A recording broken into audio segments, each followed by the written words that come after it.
Meu Senhor e meu Deus, creio firmemente que estás aqui, que me vês, que me ouves. Adoro-te com profunda reverência. Peço-te perdão dos meus pecados e graça para fazer com fruto este tempo de oração. Minha Mãe Imaculada, São José, meu Pai e Senhor, anjo da minha guarda, intercedei por mim. Lembro-me de ser miúdo e de haver um programa de televisão na SIC que achava muita piada. O programa chamava-se Ponto de Encontro, era apresentado pelo Henrique Mendes e em cada episódio juntavam-se pessoas, reconciliavam-se pessoas, reencontravam-se pessoas que não se viam há muitos anos. Eu, como miúdo, gostava de ver aquelas histórias. E o Evangelho de hoje sugere-me isso mesmo, que precisamos de voltar a promover o ponto de encontro. Ouvimos o Evangelho segundo São Mateus. Naquele tempo, disse Jesus aos seus discípulos: ouviste que foi dito, amarás o teu próximo e odiarás o teu inimigo. Eu, porém, digo-vos, amai os vossos inimigos e orai por aqueles que vos perseguem, para seres filhos do vosso Pai que está nos céus. Pois ele faz nascer o sol sobre bons e maus e chover sobre justos e injustos. Se amardes aqueles que vos amam, que recompensa tereis? Não fazem a mesma coisa os publicanos? E se saudardes apenas os vossos irmãos, que fazeis de extraordinário? Não o fazem também os pagãos? Portanto, sede perfeitos, como o vosso Pai Celeste é perfeito. Querido amigo, deste Evangelho é muito exigente. E talvez preferíssemos fingir que não ouvíamos estas palavras, mas tu, Jesus, voltas a repetir. Eu, porém, digo-vos, amai os vossos inimigos e orai por aqueles que vos perseguem. Jesus, como é difícil pôr isto em prática. E como é tentador saltar a página, avançar para o ponto seguinte. Mas tu continuas a relembrar-nos: sede perfeitos, como o vosso Pai Celeste é perfeito. E ainda, amai-vos uns aos outros como eu vos amei. Com Jesus, não conseguimos cumprir este mandamento apenas pelas nossas forças, não somos capazes. Mas o teu exemplo estimula-nos a tentar recomeçar. O teu exemplo e a tua graça. E neste mês de junho, mês dedicado tradicionalmente ao Sagrado Coração, ao teu Sagrado Coração e ao Imaculado Coração da tua Mãe, Maria, nós podemos renovar estes bons propósitos de amarmos assim, de reconhecermos que com a tua graça é possível amarmos mais. Vale a pena olhar para as páginas do Evangelho e ver em todas as circunstâncias como tu, Jesus, amas. Amas os teus pais, como naquele episódio do templo, em que por lá ficaste durante 3 dias e os teus pais finalmente te reencontraram e perguntaram por que procedeste assim connosco. E depois voltaste para casa e eras obediente. Assim mostravas o teu amor aos teus pais, a Maria e a José. Jesus, tu amas também os discípulos e os apóstolos e mostras uma paciência de santo, literalmente, quando os apóstolos andam a discutir uns com os outros sobre quem é o maior e quem ficará à direita ou à esquerda. Tu mesmo assim amas os teus discípulos, amas os teus apóstolos. Amas também os teus amigos, como mostraste nas frequentes visitas à casa de Lázaro, de Marta e de Maria em Betânia. Esse cuidado pelas amizades estimula-nos também a aprendermos a cuidar assim dos nossos amigos, a visitar os nossos amigos, a ir ao pé, como tu fazias. E tu, Jesus, amas também os pecadores, como aquele publicano Mateus, a quem chamaste para ser apóstolo, ou como o Zaqueu, que, sendo de pequena estatura, subiu à árvore para te ver.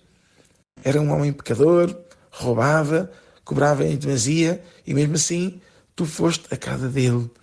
E vieste recordar-nos que a tua missão é chamar os pecadores, porque os amas, porque nos amas. Jesus, tu mostras também toda a tua vida, nestas páginas do Evangelho, como amas os doentes e os que têm alguma deficiência. Lembramos a cura da filha de Jairo, ou o milagre da cura daquele paralítico que jazia junto à piscina. Em todos esses momentos de cura, também mostraste o teu amor, a tua compaixão. Mostraste também o teu amor pelas crianças. E pensamos na descasca que deste aos apóstolos quando eles estavam a afastar as crianças e tu disseste: deixai vir a mim as criancinhas, não as estorvais. mesmo nessa altura, mostraste também o teu amor pelos fariseus, pelos escribas, por aqueles que eram os doutores da lei e que achavam saber tudo. E mesmo assim, tu foste capaz de denunciar a sua hipocrisia e de exortar a conversão e corrigir com firmeza, porque os amavas. Jesus, tu amas também os estrangeiros. E vemos isso no episódio com aquela samaritana, porque ali ficaste junto dela e mostraste que o reino dos céus é para todos, também para ela, e não apenas para o povo de Israel. Mostraste também o teu amor pelos que te ofenderam, por aqueles que te prenderam, como o soldado romano Malco, a quem curaste de orelha cortada por Simão Pedro. Amaste e perdoaste também ao bom ladrão Dimas ao teu lado, a quem prometeste hoje mesmo estarás comigo no paraíso.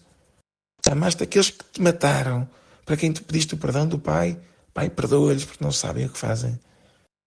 É extraordinário ver em toda a tua vida, Jesus, como é grande o teu amor. Em todos estes momentos, percebemos que o teu amor transborda do teu sagrado coração. Aquele coração que foi atingido pela lança e que, ressuscitado, fizeste questão de mostrar a Santa Margarida Maria Alacoque em 1673 e até 1675. Esta devoção do teu Sagrado Coração não é uma lenenchice.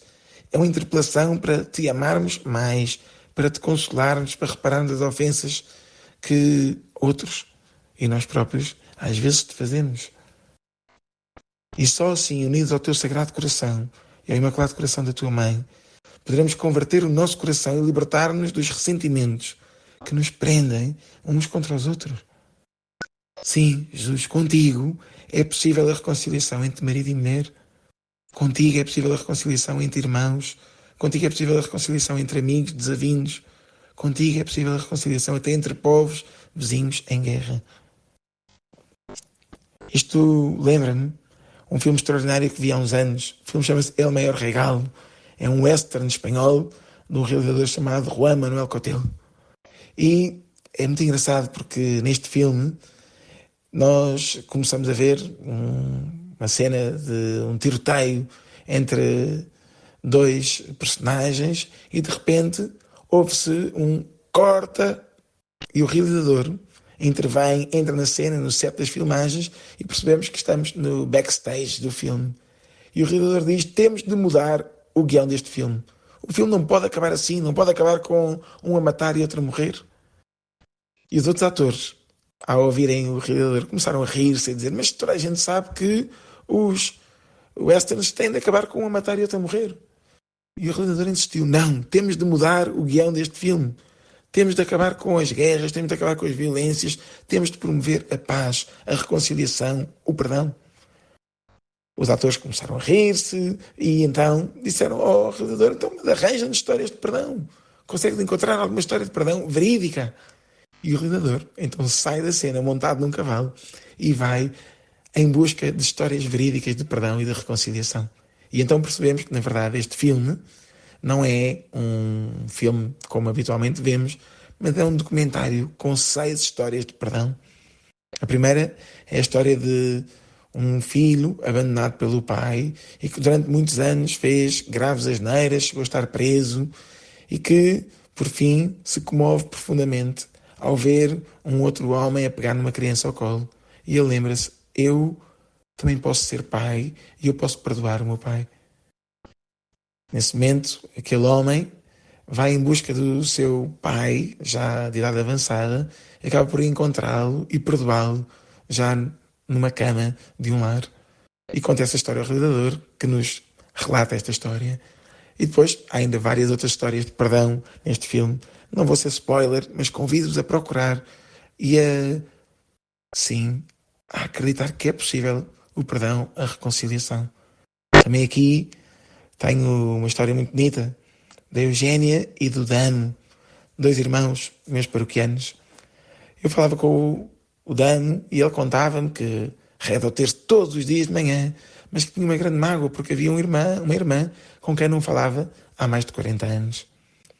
E depois conheci uma outra senhora, a Eugénia, que se confessava, que falava muito comigo e que me dizia também a sua dor, porque tinha um irmão com quem não falava há mais de 40 anos.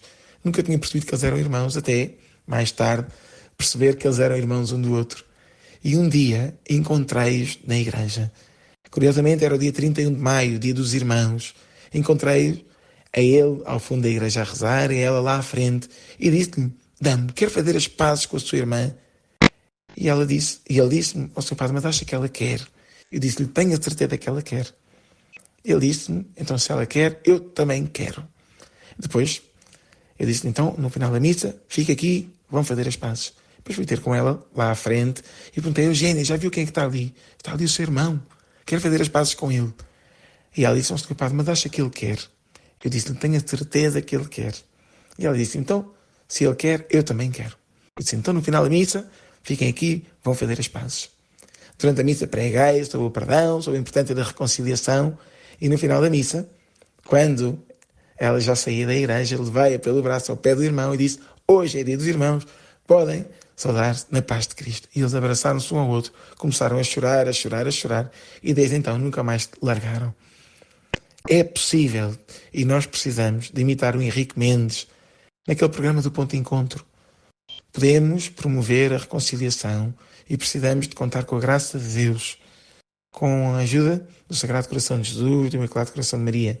É possível transformar os nossos corações. Pedimos-te, Senhor Jesus, ajuda-nos a ser instrumento de paz e de reconciliação. Dou-te graças, meu Deus, pelos bons propósitos, afetos e inspirações que me comunicaste nesta meditação. Peço-te ajuda para os pôr em prática. Minha Mãe Imaculada, São José, meu Pai e Senhor, anjo da minha guarda, intercedei por mim.